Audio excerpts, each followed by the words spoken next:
আমি আসছি সুদূর জমিপুর থেকে। মাশাআল্লাহ, আল্লাহর অশেষ দয়ায় খুব ভালো লাগছে।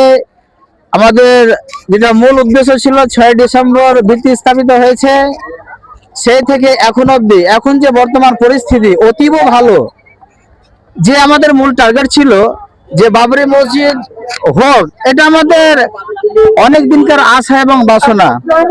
তাই আমাদের যে আশা পূরণ হতে চলেছে ইনশাআল্লাহ। মোটামুটি ভাবে শুনেছি 22শে ফেব্রুয়ারি হুমায়ুন সাহেব আসবেন। আসার পরে তিনি ঘোষণা দিবেন মূল কাজ আমাদের কখন থেকে আরম্ভ হবে। এখন যে কাজগুলি আরম্ভ হয়েছে এগুলো প্রাথমিক কাজ, যেমনটা আপনার অজুখানা, মুসল্লিরা নামাজ পড়ার জন্য যে উজু করেন, এই উজু করার প্রয়োজন, তাই উজু করার স্থানটা করা হয়েছে।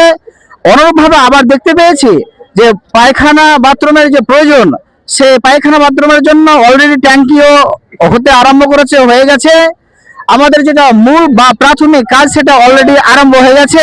আমাদের মূল কাজ এখনো মানে কিছুদিন হয়তো ওয়েট করতে হবে। ইনশাআল্লাহ আমাদের সেই মনের আশা এবং বাসনা অতি সত্বর পূরণ হতে চলেছে। ধন্যবাদ।